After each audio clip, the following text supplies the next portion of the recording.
na-diagnose nga may asthma kag hindi ka ginhawa kinanlanon sang mga lab test kag taga diri na sila sa Maasin, di bala? Nagkadto pasimpalad sa syudad sang Iloilo. Wala tikabaan kundi magto, pero tuya nagkadto sa Uswag Ilonggo kag naburiga naton.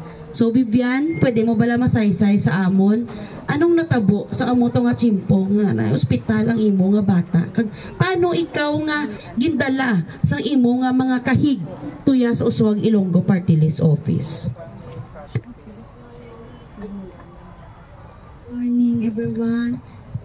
Nakakadto ako to sa may Iloilo kay Insugo lang kami kato kung anong mayor ngayo bulig tuya kay para kay waigid kami tibulaan nga ano.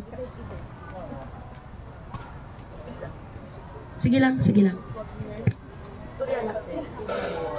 Tapos kay waigid kami tibulaan nga kwarta ginsugo lang mato sa Uswag Ilonggo kay kailangan gid bulig kang bata ko kay hindi ergito na kaginawa kay ginaasma ta na tapos lingkunan kami nga makadto sa blood culture kay bulan ta nakadugo nga kung ano gid man nga sakit naanhan uay manggali okay man.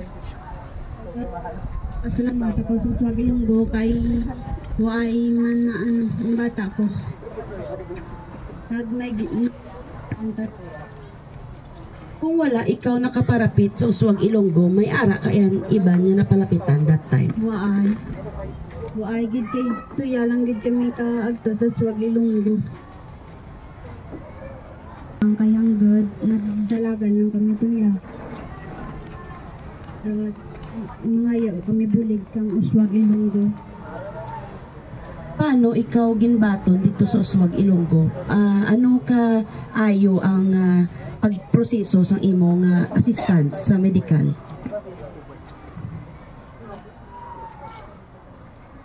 Himbuligan kami tiya kay utod ko nagkadto tuya mo to nga kaindak kay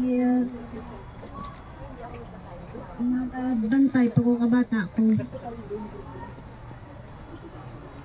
Papadide pa ako kag ano siguro pa nga ano kay hapo hindi ka ginhawa kag hindi ko mabayaan akong bata. Ano imo nga obra kag diin ang amay sang bata? Ikaw lang nagapangbi? Anak niya ba nagagama kang kawayan sa may Kalinog ti daga Domingo lang uli nang ba. Ako kan sa bata ko lang ako gaano atipan. Saad subang ko lang. Sang nakabaton kamo sang medical assistant sa nabulig pabulong ang imo bata, anong imo nga nabatsyagan bilang isa ka Iloy? Nagpasalamat gid ako kay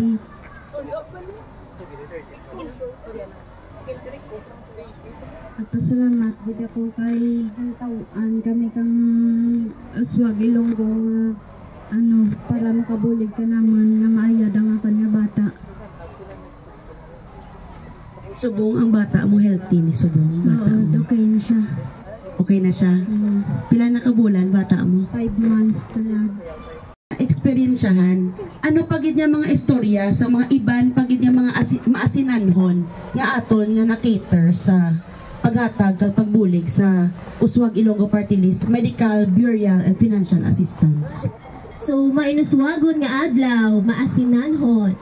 So, ma-start ako no, nagsulod ako sa Uswag sang April 2024.